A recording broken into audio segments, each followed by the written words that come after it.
Pernah kepikiran gak sih gimana caranya sebuah sistem hukum yang umurnya udah ribuan tahun bisa tetap nyambung sama kehidupan kita sekarang? Nah, dalam hukum Islam, jawabannya itu ada di sebuah prinsip yang keren banget yang jadi jembatan antara tradisi kuno dan dunia modern. Yuk kita kupas bareng-barang soal konsep urf ini. Bayangin deh, di satu sisi kita punya teks-teks suci dan tradisi hukum yang usianya lebih dari 1400 tahun. Nah, di sisi lain ada kehidupan modern kita dengan segala kerumitannya yang ya jelas nggak kebayang di zaman itu.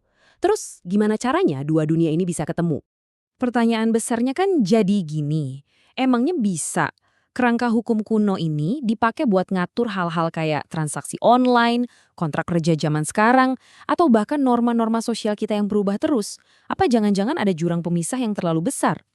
Jawabannya ternyata bisa banget.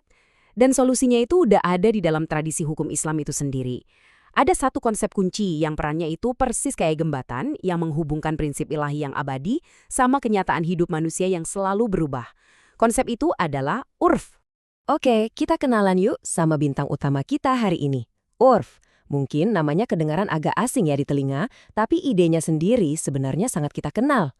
Anggap aja urf ini semacam mekanisme canggih dalam fikih Islam buat mengakui dan memakai kebiasaan atau norma sosial yang baik. Gampangnya gini deh, urf itu adalah aturan-aturan tak tertulis yang udah sama-sama kita pahami dan terima di sebuah komunitas. Semacam, ya beginilah cara kita di sini. Mulai dari cara kita bertransaksi di pasar, sampai kebiasaan kita dalam bersosialisasi. Coba deh perhatiin definisi dari ulama Abdul Karim Namlah ini. Ada 2 poin penting di sini. Pertama, urf itu harus jadi praktek mayoritas, bukan cuma kebiasaan segelintir orang. Dan kedua, ini nih kuncinya. Urf itu berlaku kalau emang nggak ada aturan spesifik di Al-Quran atau sunnah tentang hal itu. Nah, ini yang harus digarisbawahi. Urf itu nggak akan pernah bisa dan nggak boleh membatalkan ayat Al-Quran atau hadis yang udah jelas. Posisinya itu sumber sekunder, jadi tugasnya itu buat mengisi ruang kosong, ngasih detail-detail praktis buat prinsip umum yang udah ada di sumber primer. Tapi tunggu dulu, nggak semua kebiasaan bisa otomatis dijadiin hukum loh. Ada semacam checklist ketat yang harus dipenuhi. Biar gampang, kita sebut aja ini tes 5 poin. Semacam pemeriksaan keamanan buat mastiin sebuah kebiasaan itu emang baik, adil, dan nggak nabrak aturan utama. Yuk kita lihat satu-satu. Pertama, kebiasaannya harus umum, bukan aneh dan jarang. Kedua, ini yang paling absolut, nggak boleh sedikit pun bertentangan sama Al-Quran dan Sunnah. Ketiga, harus sejalan sama tujuan utama syariat, intinya harus bawa kebaikan. Keempat, kebiasaan itu harus yang masih berlaku sekarang, bukan tradisi kuno yang udah nggak relevan. Dan terakhir, kalau udah ada kesepakatan jelas, misalnya dalam kontrak, maka kesepakatan itu yang didahulukan. Nah, dengan adanya tes 5 poin tadi, para ahli hukum jadi lebih gampang buat misahin jenis urf. Jadi ada beberapa kategori biar kita makin paham bedanya. Pertama, kita lihat dari cakupannya. Ada yang namanya urf am, ini kebiasaan yang sifatnya umum berlaku di banyak negara muslim. Contohnya, kayak kebiasaan bawa oleh-oleh pas kita bertamu.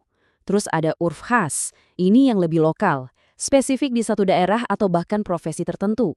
Misalnya, etika bisnis di antara pedagang kain di satu pasar. Nah, pembagian kedua ini nih yang paling krusial, sah atau tidaknya. Urf sohih, itu artinya kebiasaan yang baik, yang lolos tes 5 poin tadi dan bawa manfaat. Inilah yang bisa dijadiin pertimbangan hukum.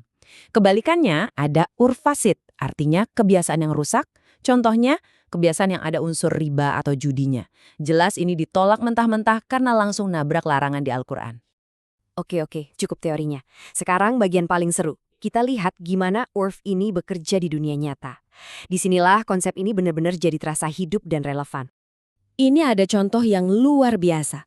Langsung dari kehidupan Nabi Muhammad. Ada seorang perempuan, Hindun, yang ngadu kalau suaminya itu pelit banget.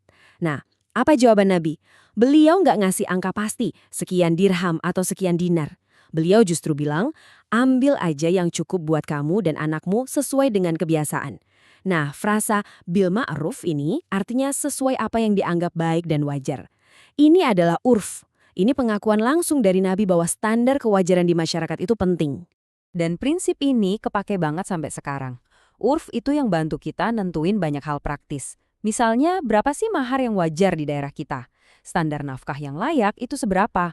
Atau dalam jual beli online, kalau nggak disebutin, gimana sih cara pengiriman yang standar? Jawabannya, seringkali ya kembali ke urf, ke kebiasaan yang berlaku di masyarakat itu. Jadi, kalau kita tarik kesimpulannya, kita bisa lihat kalau urf ini lebih dari sekedar istilah hukum yang rumit. Ini adalah pengakuan bahwa aturan-aturan tak tertulis di sekitar kita itu punya peran penting dalam membentuk komunitas kita. Inilah inti dari semuanya.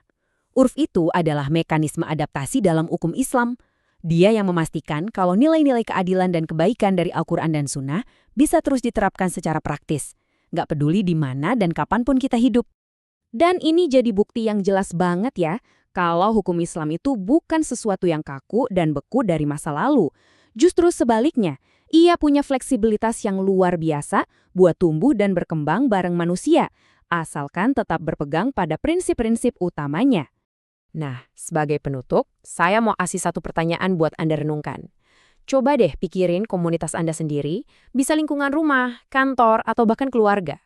Apa aja sih aturan tak tertulis atau urf yang setiap hari mengatur cara kita berinteraksi? Setelah tahu konsep ini, Anda mungkin bakal kaget menyadari betapa besarnya peran urf dalam kehidupan kita sehari-hari. Terima kasih sudah menyimak.